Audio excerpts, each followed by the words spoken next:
Bismillahirrohmanirrohim. Umra ibodatini bajarish uchun o'sha ihromga kirish sharti bor. Ya'ni umra ibodatini bir sharti, bir farzi, ikkita vojibi va bir qancha sunnatlari borligini o'tgan darsda aytgandik. Bugun o'sha shartidan boshlaymiz. Siz Madina o'sha gassisasida, Madinadagi mehmonxonada ihromda kiyishingiz uchun mo'ljallangan kiyimlarni kiyasiz ayollar. Erkaklar o'sha ikki parcha matoni ustiga kiyib Madina mehmonxonasidan chiqqandan keyin 10 kilometrdan keyin miqot keladi. U yer Zulhulayfa deb aytiladi. Zulhulayfa masjidi mana shu suratda ko'rib turgan. Shu yerga kelib bu miqot chegara, mana shu yerda ihromga kirish kerak. Buning uchun nima qilinadi? Kirib masjidga kelasiz va ayollar alohida tarafiga, bu tarafda ayollar, mana u joydan kirish eshiklari, erkaklar kiradi bu yerdan. Kirib 2 rakat nafl niyati bilan namoz o'qilinadi. Mana shu nafl namozida birinchi rakatida Kafirun surasi, ikkinchi rakatida Ixlos surasi o'qishlik tavsiya qilinadi. Undan keyin o'sha 2 rakat namozni o'qib bo'lishingiz bilan salom berib umrani niyatini qilasiz. Allohumma inni uridul umrata fayassirha li va taqabbalha minni. Allohim umra qilishni niyat qildim, uni menga oson qil va uni mendan qabul qil deb o'sha duo niyat qilasiz va o'sha holat, ya'ni o'sha duo niyat sizni ihrom holatiga kirizadi. Mana shu daqiqadan boshlab siz muhrim, ya'ni ihromli inson hisoblanasiz, ihrom holatiga kirgan hisoblanasiz va endi o'sha darrov aytishingiz kerak bo'lgan narsa, ya'ni duodan keyingi narsa labbayk Allohumma labbayk, labbayk la sharika laka labbayk, innal hamda va ni'mata laka val mulk la sharika lak. Talbiya deydi. Mana shu talbiyani endi to Makkaga borib, Ka'baga ko'zingiz tushguncha siz talbiyani aytib borasiz. O'sha yo'lda, tepalikda, pastlikda, to'xtaganda, yurganda, mehmonxonaga borganda, yeganda, ichganda har doim talbiyani tilingizdan, dilingizdan qo'ymasligingiz shart.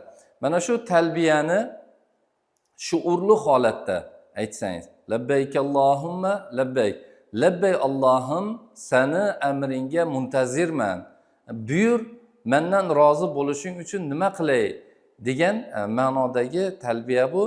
Labbayka la sharika laka labbayk.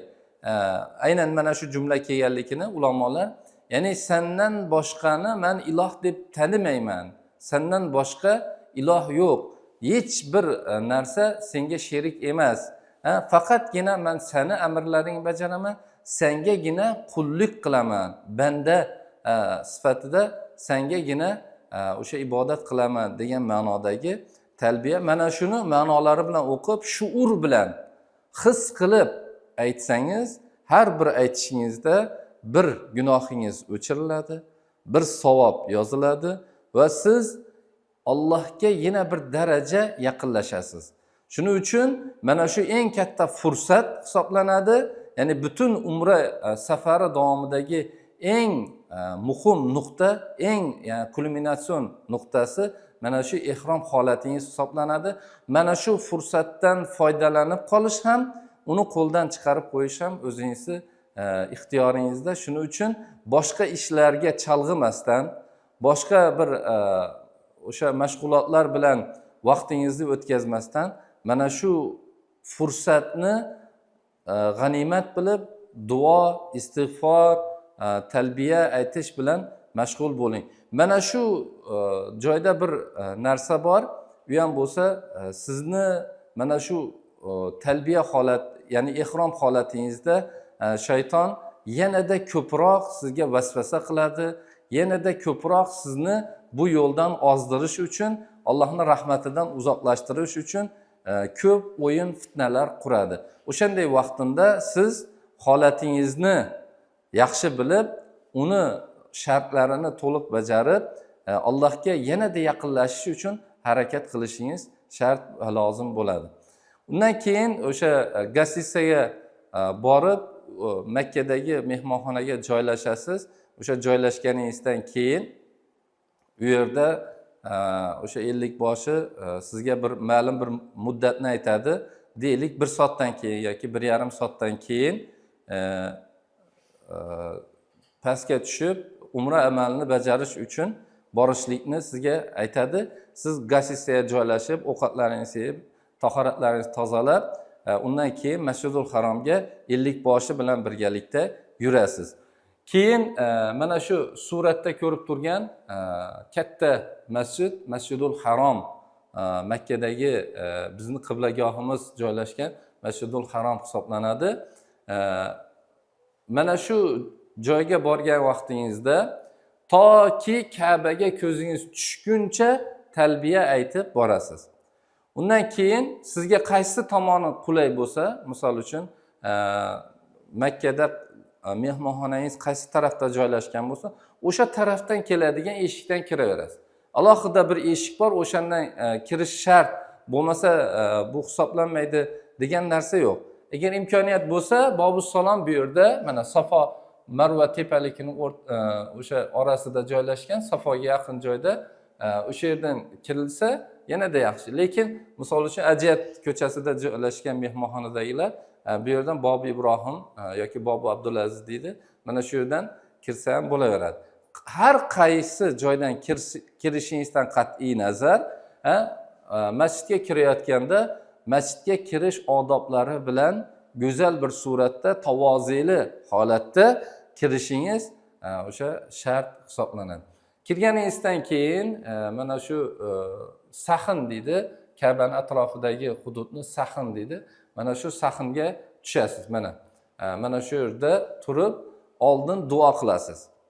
Chunki sizning birinchi marta Ka'baga nazaringiz tushgandagi duolar ijobat bo'lishligini ulamolar ta'kidlagan. Shuning uchun shoshmasdan o'sha yerda bir xotirjam bir joyga o'tib, ya'ni odamlarga xalaqit bermaydigan bir joyga o'tib, o'sha yerda shoshmasdan dilingizdagi narsalarni bemalol so'rab Allohdan duo qilishingiz tavsiya qilinadi. Duolarni qilib bo'lganingizdan keyin Hajarul Aswad burchagini topasiz. Mana bu yerda Hajarul Aswad burchagi bor. Mana u o'zi Ka'baning elementlarini sanaydigan bo'lsak, birinchisi mana shu Hajarul Aswad. Ya'ni bu jannatdan tushirilgan tosh, qora tosh degan ma'noda. Bu Hajarul Aswad joylashgan burchakni Ruknu Hajarul Aswad deydi. Hajarul Aswad joylashgan burchak. Undan oldingi burchakni Ruknul Yamani, Yaman degan davlatga qarab turgan. Undan bir oldingisi Ruknul o'sha Shomi, Shom degan tarafga, Suriya bugungi kunda o'sha tarafga qarab turgan. Undan keyingisi Ruknul Iroqiy, Iroqqa qarab turgan burchak. Mana bu suratda ko'rib turgan eshigingiz Bobul Ka'ba, Ka'baning eshigi deb aytiladi. Keyin bu yerda mana tepasida o'sha Ka'baning ustiga yog'gan yomg'irlar to'kilib tushadigan sharshar deydi bizani nimada yoki o'sha Mezobur Rahma deydi arab tilida, ya'ni yomg'irlar tushadigan tarnov. Mana bu yer Hatim deydi. Buni ichini Hijri Ismoil deydi. Mana shu joy 2,5-3 metr atrofi Ka'bani aslidan hisoblanadi. Shuning uchun tavofda bu yerni qo'shib aylanadi. Ya'ni buni ichidan emas, bu yoqdan aylanadi. Bu narsa maqomi Ibrohim deydi. Mana u Ka'bani eshigi va Hajarul Aswad orasidagi joyni multazam deydi. Ya'ni duolar, iltijolar qilinadigan joy degan. Mana shu Hajarul Aswadni ro'parasiga kelasiz va agar imkoniyat bo'lsa Hajarul Aswad o'piladi. Agar imkoniyat bo'lmaslik ehtimoli juda ham yuqori, shuning uchun Hajarul Aswadni uzoqdan ko'rib, mana unday ya'ni butun badaningiz bilan yuzlanib, bismillah, Allohu akbar deb qo'lingizni o'pib, Ka'baga nisbatan yonboshlab, ya'ni chap tomoningizni qaratib turib olasiz. Mana shu yerda, ya'ni mana shu yerda Hajarul Aswadga qarab bismillah, akbar dedingiz va birinchi aylanish boshlanadi. Mana shunday qilib Ka'bani bir aylanib kelinadi, bir shaut deydi buni. Bir aylanish bo'ldi. Yana Hajarul Aswadning to'g'risida bismillah, Allohu akbar deb qo'lingiz o'pilinadi. Ikkinchi aylanishga ketilinadi. Mana shunday qilib 7 marta aylanasiz. 7 marta aylanasiz. Har safar Hajarul Aswad to'g'risiga kelganda bismillah, Allohu akbar deb yana yonboshlab qarab o'sha aylanasiz. Mana shu 7 aylanishingiz bir tavof bo'ladi. Bir tavof. Shuning uchun buni sanab aylanish kerak bo'ladi. Sizga sanashni qaysi usuli qulay va maqbul bo'lsa, o'sha usuldan foydalanadi. Kimdir qo'li bilan sanaydi, kimdir tasbih bilan sanaydi, kimdir yana telefonda sanaydi, kimdir boshqa narsada. Xullas, siz sanoqni to'g'ri qilishingiz uchun qaysi uslub sizga qulay bo'lsa, o'sha usulda sanab aylanaverasiz. Asosiysi o'sha 7 aylanish to'liq bo'lsa kifoya. O'sha 7 aylanishda erkaklar ihromini o'sha istibo deydi, ya'ni qo'ltiqni tagidan o'tirib oladi. Va o'sha 7 aylanishdan ham o'shanday holatda turadi, faqat tavofda. Undan keyin dastlabki 3 aylanishda ramil yurish. Bunday qilib pahlavon, o'sha shahdam qadamlar bilan pahlavon yurish qiladi. O'sha dastlabki 3sida ramil sunnat, keyingi 4tasida ramil qilmaslik sunnat. Gohida insonlar o'shani misol uchun birinchi shavtda esdan chiqarib qo'yadilar, 4-da ham 3ta aylanishda qilish kerak deb 4-da ham qilmoqchi bo'ladi, lekin 4-dan boshlab to oxirigacha ramil qilmaslik sunnat hisoblanadi. Shuning uchun ramilni agar imkoniyatingiz bo'lsa 3tasida ham qilasiz, agar imkoniyatingiz bo'lmasa 2tasida, 1sida, yarmida, hech bo'lmasa bir ozroqida bo'lsa ham qilish o'sha sunnatga amal qilish hisoblanadi. Xo'p, demak, mana shu tavofni qilib bo'lganingizdan keyin 7 marta aylanib tavof qilganingizga o'sha ishonchingiz komil bo'lgandan keyin mana shu sahnni bo'shroq joylari bo'ladi. Bu tomonlarga o'tib, qayerda bo'lsa ham, orqada rasmga qaytaradi. Mana shu yerlarda misol uchun ochiqroq joylar bor, mana bu yerda turibdilar. Shu yerga o'tib 2 rakat namoz o'qiysiz. Bu joyda siz 50 boshi bilan birga bo'lasiz, guruh holatida. Shuning uchun umumiy o'sha holatni bir tushunib, anglab yetsangiz, u yerda bajarishda sizga oson bo'ladi. Mana shu yerda turib, qayerda ochiqroq, bu yerda bo'ladimi, bu yerda bo'ladimi, bu yerdami, farqi yo'q, qayerda bo'lsa ham 2 rakat o'sha tavofdan keyin namoz o'qish vojib bo'lib qoladi. Shuning uchun borib u yerda 2 rakat nafl niyati bilan namoz o'qilinadi. O'sha naflda ham xuddi ihromga kirayotgandagi kabi birinchisida Kafirun, ikkinchisida Ixlos surasini o'qishlik tavsiya qilinadi. 2 rakat namoz o'qib bo'lganingizdan keyin orqa tarafga o'tib, misol uchun mana shu yerlarda namoz o'qidingiz, o'qib bo'lganingizdan keyin bu orqa tarafga o'tasiz. Mana bu yerlarda zamzam idishlari turadi, o'shalardan zamzam olib ichishlik sunnat hisoblanadi. Bu yerda turib zamzamni olasiz, imkon bo'lsa iliqroq, o'zi not cold deb yozib qo'yadi. O'sha iliq zamzamni olasiz, chunki siz terlab qizib turgan holatingizda muzday ichsangiz shamollash ehtimoli, ya'ni kasal bo'lish ehtimoli yuqori bo'ladi. Shuning uchun sal iliqroqini olib Ka'baga qarab turib, tik turgan holatda bismillah bilan va niyat qilib, ya'ni duo qilib ichiladi. Zamzam nimaga ichilsa shunga deyilgan mazmundagi hadis sharif bor. Shuning uchun zamzamni bo'lib niyat qilib to'yguncha ichish sunnat hisoblanadi. Oxirinda ozgina qoldirib o'sha boshni ho'llash sunnat ekanligi aytiladi. Mana shu yerda Zamzamni ichib bo'lganingizdan keyin bu tarafda Safo tepaligi, narigi tarafda Marva tepaligi bor. O'sha Safo tepaligiga kelasiz. Safo tepaligida turib duo qilinadi. Agar kim yodlagan bo'lsa, o'sha inna Safo val Marvata min sha'airillah Baqara surasida keladigan oyat bor. O'shani o'qib, keyin duo qilish kerak. Agar yodlamagan bo'lsa, unda hech qisi yo'q, o'zi bilgan duolarni qilsa, o'qisa bo'ladi. Undan keyin mana shu Safo tepaligidan bismillah deb boshlaydi, mana u Marva tepaligiga qarab yuradi. Mana shu kelishi bir say bo'ladi. Marvaga chiqqanda yana duo qiladi. Undan keyin Marvadan Safoga qarab yuradi. Mana shu joyda ikkita yashil chiroq bor. Mana shu joyda ikkita yashil chiroq bor. Mana shu yashil chiroqda erkaklar yugurib o'tadi bu yerda. Pahlavon yurish qilib yugurib o'tadi. Ayollar, yosh bolalar, qariyalar, kasallar bemalol o'zini yurishida, odatiy yurishida o'taveradi. Demak, Safodan Marvaga kelish bir say, Marvadan Safoga borish ikki say bo'lar ekan.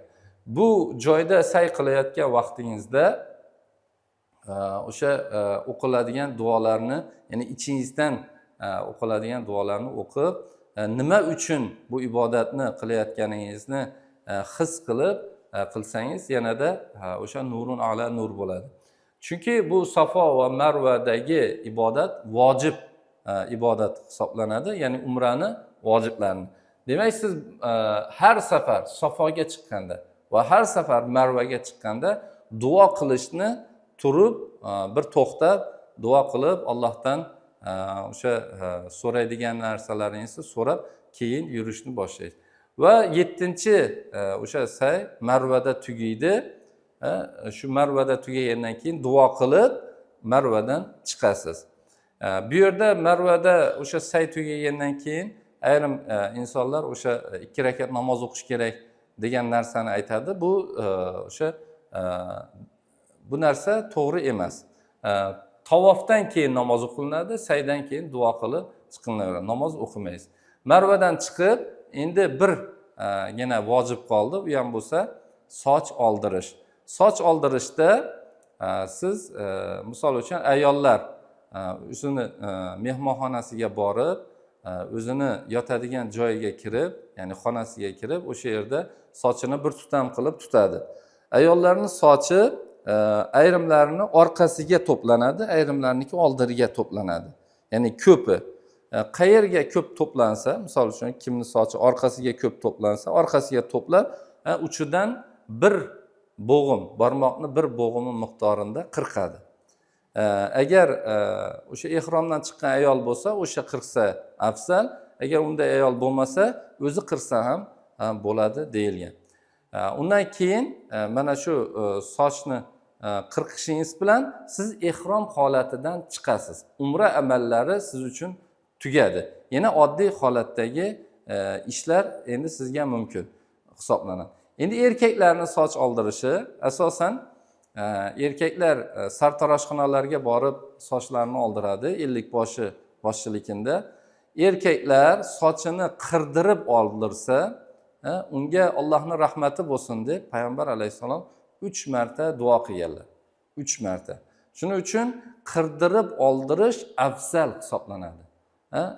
Agar sochingiz bir bo'g'imdan, ya'ni barmoqni bir bo'g'imidan uzun bo'lsa, unda siz bemalol qisqartirsangiz ham bo'ladi.